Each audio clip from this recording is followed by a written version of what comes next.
우리 하나님의 말씀을 듣기 위하여 잠시 자리에서 일어나겠습니다. 사도행전 2장 1절로부터 4절까지 있는 말씀입니다.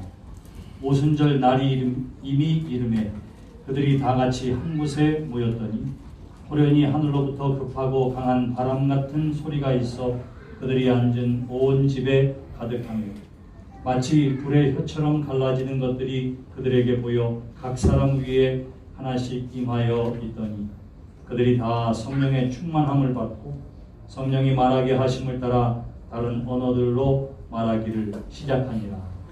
이것이 오늘 우리에게 주시는 하나님의 말씀입니다. 모두 자리에 앉으시겠습니다. 우리의 신앙의 고백을 담아서 이 시간 함께 찬양합시다.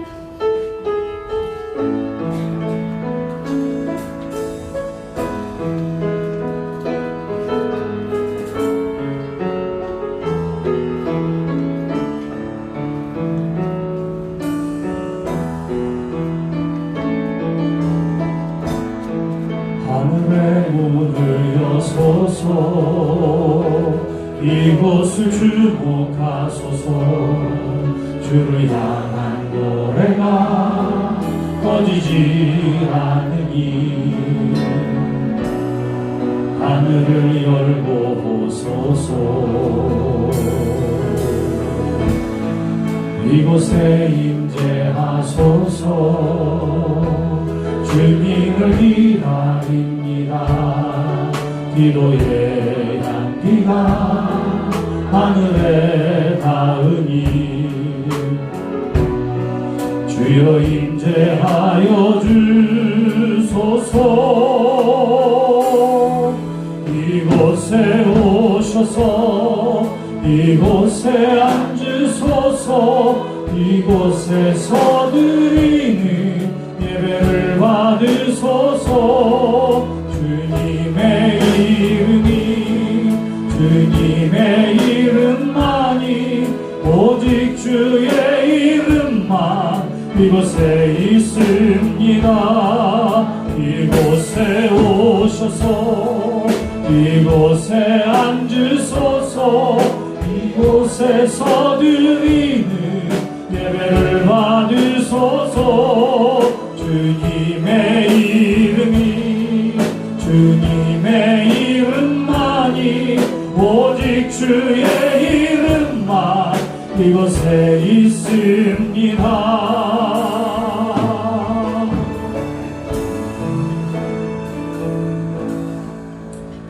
할렐루야. 성령 강림 주일 예배에 참여한 여러분 모두를 주님의 이름으로 환영합니다. 성령 강림 주일이 되면 세상에 성령 강림 주일이 얼마나 중요한지 모릅니다. 왜냐하면 부활 승천하신 후 보혜사 성령이 우리 한 사람 한 사람에 임하셔서 주님 다시 오시는 그날까지 우리를 도우시기 위해 이 땅에 친히 내려오신 것을 기념하는 절기이기 때문입니다. 부활주일이 되면 부활주일만큼 중요한 주일이 없습니다. 왜냐하면 예수님께서 우리를 위해 이 땅에 오시고 십자가에 달려 죽으시고 장사한지 사흘만에 부활하심으로 말미암아 모든 예수 그리스도를 믿는 믿음의 사람은 구원함을 얻고 영생함을 얻음을 하나님께서 보여주셨기 때문입니다. 성탄절이 되면 하나님께서 육신을 입고 이 땅에 오셨으니 그보다 더 중요한 절기가 어디 있겠습니까? 이렇게 하다 보니까 매일매일 중요하지 않은 날이 없더라고요. 매 주일마다 소홀히 여길 날들이 없더라고요.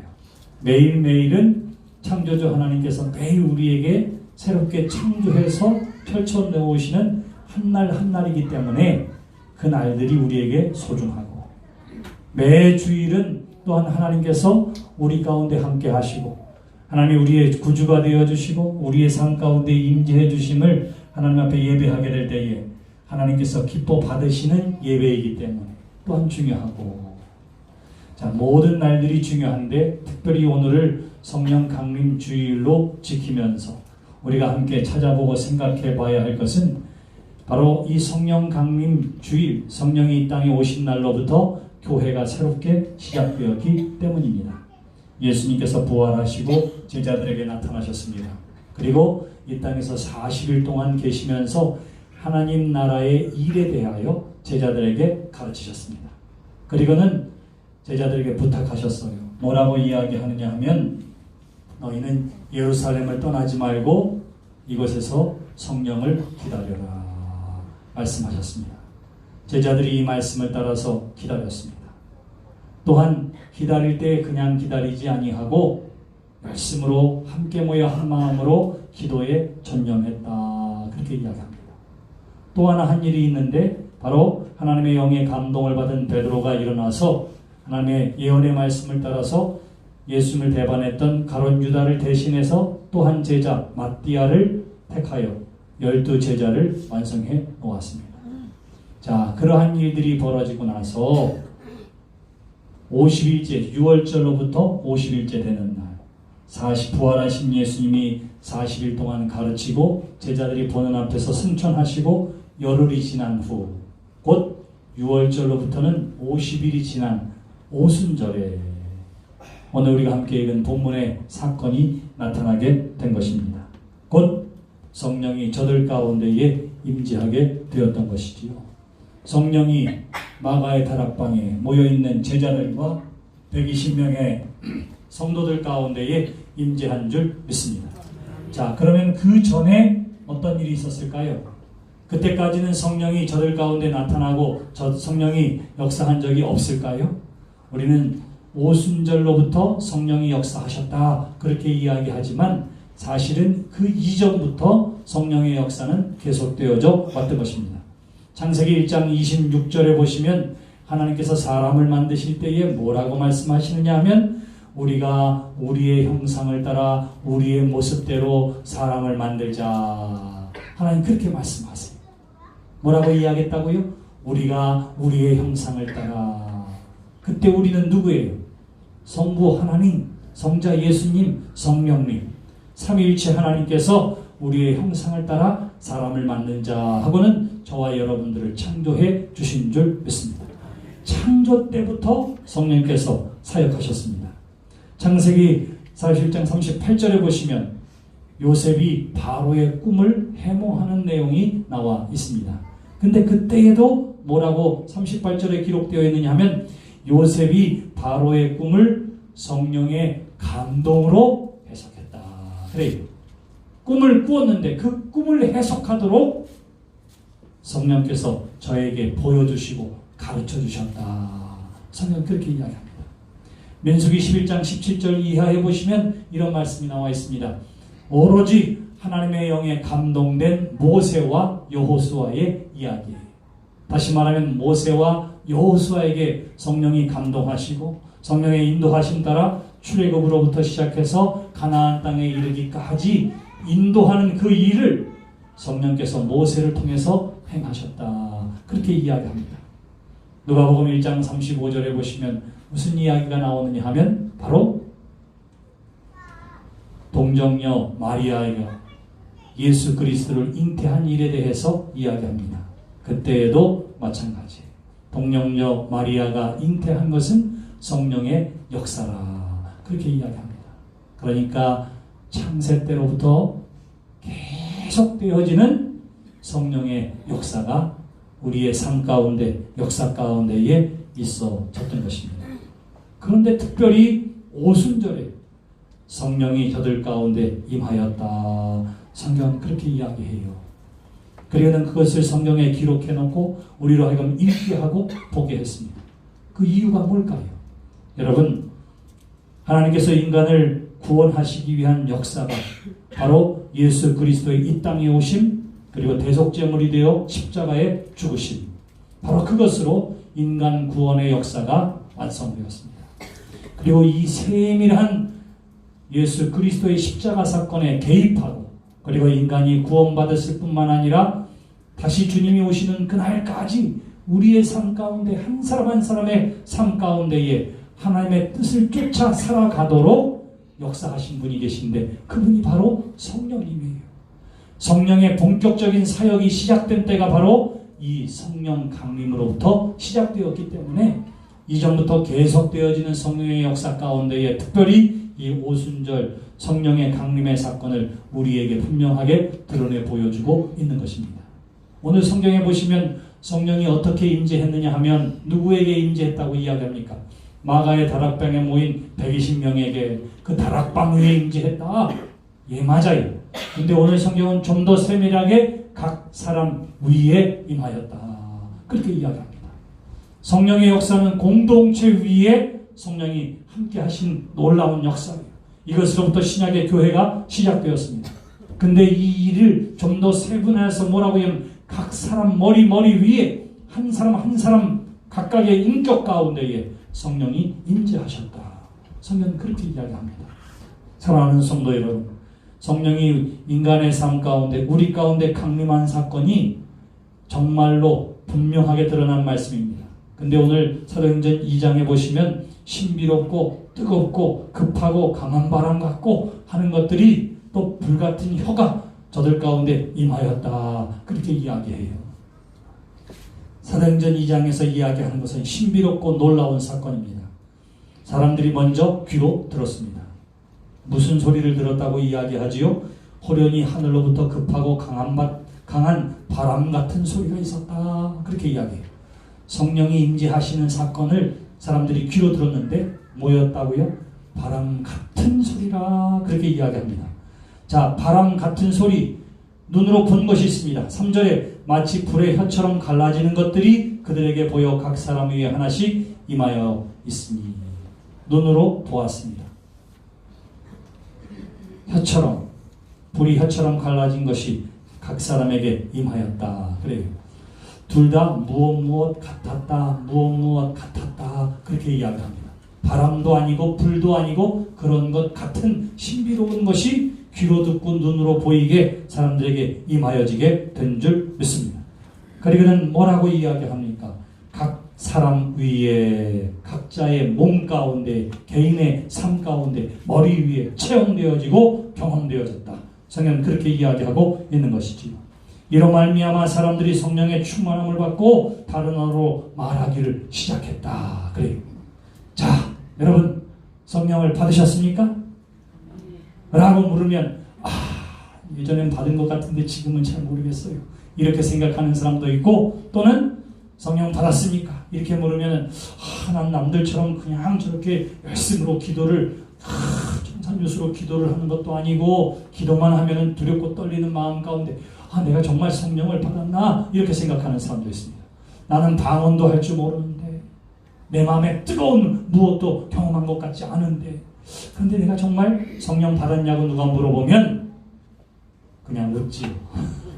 그냥 웃어요. 우리가 그런 이유가 있습니다. 그것은 성령은 지극히 개인적인 체험입니다. 기질 따라 다른 체험입니다. 근데 사도행전 2장에 나와 있는 것처럼 불처럼 강하게 바람처럼 강하게 역사되어지고 마음이 뜨거워지고 방언이 터지고 하는 것만이 성령이 나의 삶 가운데 역사하셨구나. 내가 성령 세례를 받았구나. 성령이 나에게 강림하였구나. 그렇게 생각하기 때문에 그래요. 놀라운 이야기가 마태복음에 나와 있습니다. 마태복음 3장 16절에 보시면 예수님께서 세례 요한에게 세례를 받으십니다. 요단강에서 세례를 받으시고 무트로 나와 하나님 앞에 예수님께서 기도하실 그때의 모습이 성경에 기록되어 있어요. 하나님의 성령이 비둘기같이 자기 위에 임하심을 보더니 그래요.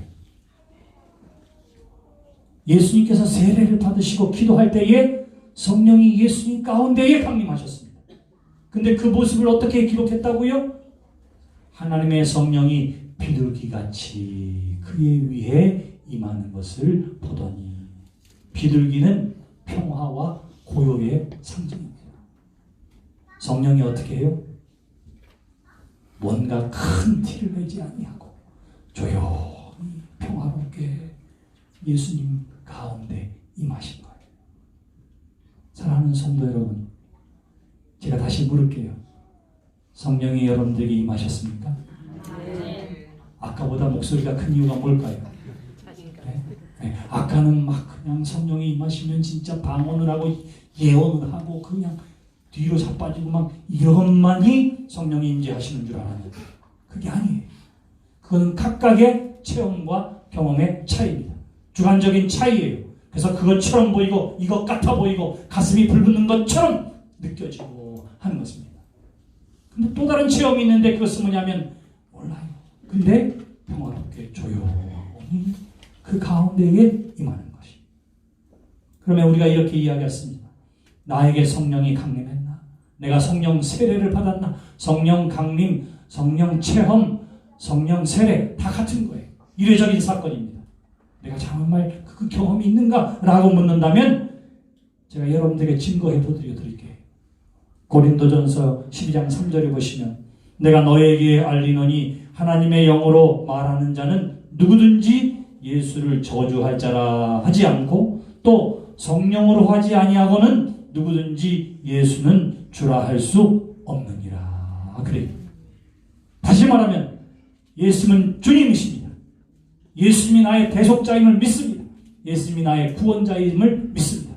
예수님이 하나님의 아들임을 믿습니다. 예수님으로 말미암아 내가 죄 사함 받음을 믿습니다. 예수님은 주님이십니다. 여러분들이 이렇게 믿고 말하고 고백한다면 이미 성령이 여러분 안에 거하심을 믿으시기를 주님의 이름으로 축원합니다. 여러분들은 성령의 사람이요 성령이 여러분과 함께 하심을 조금 더 의심치 않는 여러분 되시기를 주님의 이름으로 축원합니다. 우리가 부르는 찬양이죠. 성령이 오셨네, 성령이 오셨네, 내 주위에 보내신 성령이 오셨네. 우리 인생 가운데 친히 찾아오셔서 그 나라 꿈꾸게 하시네. 중요한 것은 성령이 우리 가운데 임하실 때에 그 체험은 서로 다를 수가 있어요. 어떤 사람은 뜨거움으로, 쓰러짐으로, 반언으로, 예언으로 그것을 증명해 보이기도 하지만 어떤 사람은 조용히 잦아든 가운데에 물들어진 가운데 어느새 내 마음에 하나님을 향한 사랑이, 십자가에 대한 열정이 우리의 삶 가운데 자리 잡고 있는 것으로 성령의 체험을 우리는 경험하게 됩니다. 체험은 달라요. 모양은 달라요. 그러나 분명하고도 확실한 객관적인 증거가 있습니다. 그것은 뭐냐면 그 나라 꿈꾸게 하셨네. 하나님의 나라를 바라보게 하고 하나님의 나라를 소망하게 하고 하나님의 말씀에 대해서 그 말씀대로 살고 싶은 마음을 갖게 하는 것. 이것은 뭐예요? 객관적인 사실이에요. 성령이 임재하시면 그 임재할 때에 어떤 사람은 불처럼 쓰러지기도 하고 어떤 사람은 조용히 눈물 흘리며 어떤 사람은 감격으로 씩 웃을 수도 있어요. 그런데 공통된 것은 하나님의 말씀대로 살고 싶어요. 하나님을 사랑하는 마음이 생겨요. 하나님의 나라를 꿈꾸기 시작합니다.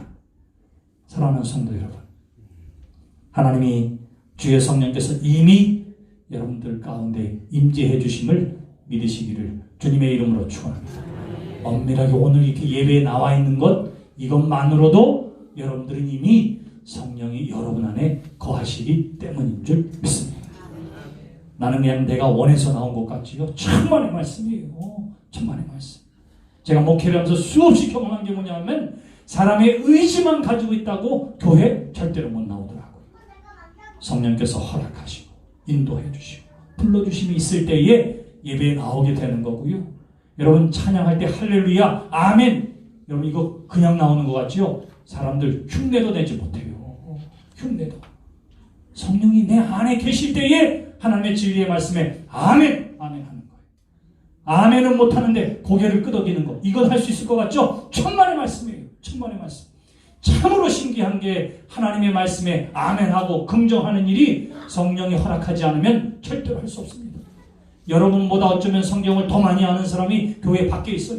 제가 늘 이야기하잖아요. 동국대 불교학과 다니는 사람들, 스님이 되려고 하는 사람들이 얼마나 성경을 잘하는지 몰라요. 얼마나 잘하는지. 지식으로는 많이 차 있습니다. 근데 뭐가 없어요? 성령이 없어 그 안에. 그러니까 하나님의 말씀을 보고 듣고 알면서도 그것을 믿고 아멘으로 고백할 수가 없는 거예요.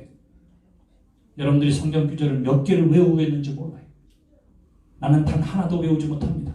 태초에 하나님이 천지를 창조하시니라. 이것만큼 쉬운 게 없어서 이거 하나밖에 없어요. 괜찮아요. 괜찮아. 여러분들이 예배 가운데에 예배할 수 있고 예수님이 나의 구주로 영접하고 하나님을 믿으면 이게 뭐라고요? 성령이 내 안에 계신 증거가 되어지는 줄 믿으시기를 주님의 이름으로 축원합니다. 우리는 다 성령을 받은 사람이에요. 성령이 내 안에 계신 줄 믿으시기를 바랍니다. 문제는 뭐냐? 성령이 임재하셨어요. 그런데 성령이 임재한 것으로 끝나는 것이 아닙니다. 성경은 계속해서 우리에게 뭐라고 하면 성령의 충만함을 받으라 그렇게 이야기해요. 뭘 받으라고요? 성령의 충만함을 받으라. 성령 임재, 성령 강림, 성령 세례, 이거는 한 번의 사건입니다. 성령이 내 안에 들어오신 사건이에요. 어떤 사람은 이거를 결혼에 비유했더라고요. 사랑해서 결혼했습니다. 여러분, 이 결혼 몇 번 해요? 한 번 하는 거예요. 살다 보니까 이전보다 더 사랑해. 여보, 우리 다시 한 번 합시다. 이런 사람이 있어요? 물론 금혼식을 하고 은혼식을 하는 사람이 있지만 그건 뭐예요? 그냥 다시 예전에 했던 그 결혼의 의미를 다시 한번 생각해 보는 것이지, 결혼은 부부가 한 번 합니다. 자, 한 번 했는데 살아가는 동안엔 어때요? 결혼했다고 다 잘 사는 게 아니에요. 이것이 좋은 결혼이 되기 위해서는 서로 자기의 소리에, 상대방의 소리에 귀를 기울이고 배려하고 서로 맞춰가야 하는 노력이 필요합니다. 성령 세례는 한 번의 사건이에요. 성령 강림은 한 번의 사건입니다. 저와 여러분들의 삶 가운데 성령이 임재하신 줄 믿습니다. 그 다음에 해야 할 일이 있어요. 모두에게 그 다음에 해야 할 일은 성령의 충만함을 받는 일입니다. 성령의 충만함이라고 하는 것은 성령이 내 안에서 나를 통해서 역사할 수 있도록 하나님의 음성을 듣고 100% 하나님 앞에 순종하는 삶, 이것이 바로 성령 충만한 삶이 되어지는 것이지요. 그러므로 사랑하는 성도 여러분, 성령을 주세요, 성령을 주세요. 믿음의 사람이 그렇게 고백하는 것은 그건 말이 안 되는 거예요. 이미 여러분들은 받으신 줄 믿으시기를 바랍니다.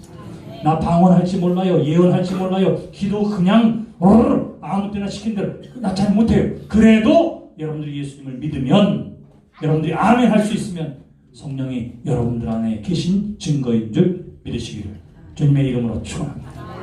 그 다음에 해야 할 것에 관심을 가지세요. 그리고 이것을 위해서 기도하시기를 바랍니다. 그게 뭐냐 하면, 주여 성령 충만케 하여 주시옵소서.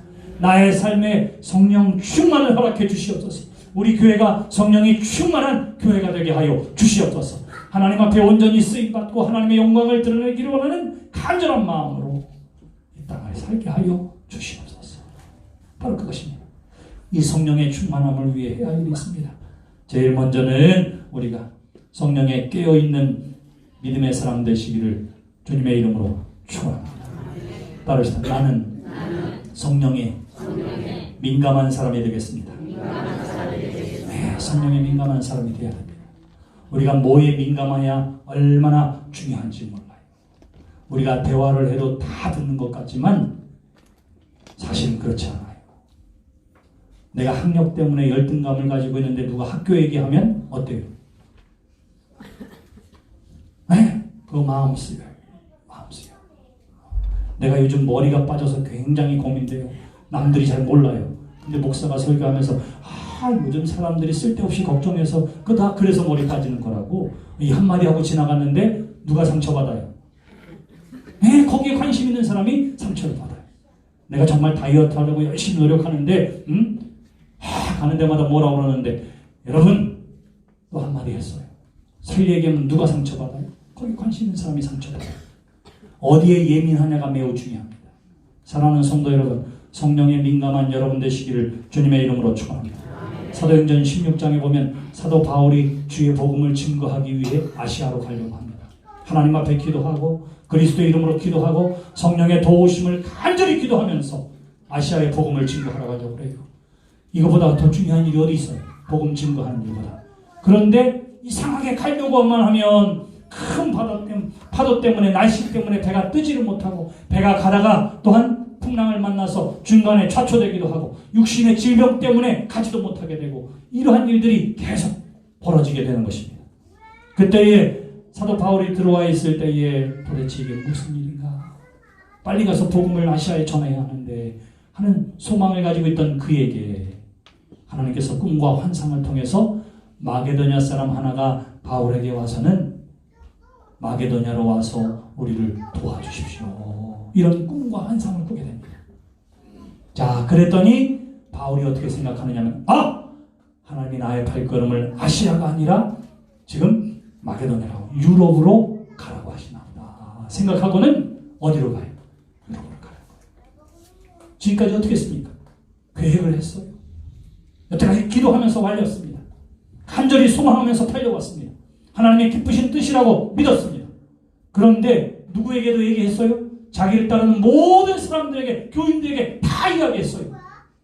하나님이 나를 복음 증거자로 세웠으니 아시아로 나를 보내줄 줄 믿습니다. 기도해 주세요. 같이 갑시다.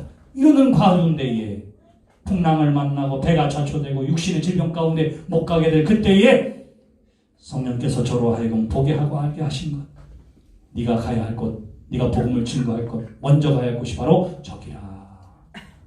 그가 꾼 꿈과 환상을 통해서 성령의 인도하심이 저기에 있구나 하는 사실을 그가 알았습니다. 발걸음을 옮기는 거예요. 여러분, 아이고 꿈을 꿨나 보다. 내가 하도 안 되니까 이런 소리를 하나 보다. 이렇게 생각할 수 있었을 텐데 바울이 뭐에 민감했다고요? 성령에 민감했어요. 꿈을 통해서 하나님이 나를 인도하시는구나.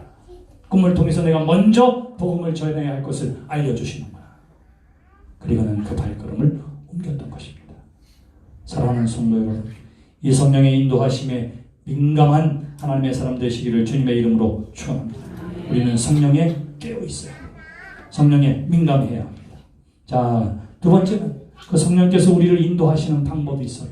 우리를 어떻게 인도하시느냐 하면 성령은 말씀 안에 거하십니다.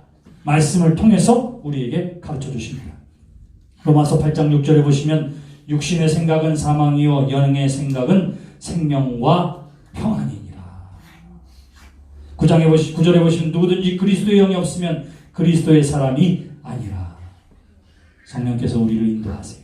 생명의 길로 평안의 길로 인도하십니다. 무엇을 통해서? 말씀 안에서, 말씀을 통해서. 자, 여러분들이 꾸는 꿈이 있고 환상이 있잖아요. 근데 꿈과 환상이 먼저일까요? 말씀이 먼저일까요? 네, 말씀이 먼저입니다. 왜? 꿈은 여러분들이 전날 본 영화 때문에 전쟁하는 꿈을 꿀 수 있어요. 여러분들이 가지고 있는 간절한 마음의 소망과 근심이 꿈을 통해서 나갈 수 있습니다. 이게 정말 성령의 인도하심인가 하는 것을 분명하게 드러나는 것은 이것을 무엇에 비추어 봐야 돼요? 하나님의 말씀에 비추어 봐야 되는 것입니다. 그러므로 사랑하는 성도 여러분, 깨어서 하나님의 말씀을 가까이 하는 여러분 되시기를 주님의 이름으로 축원합니다.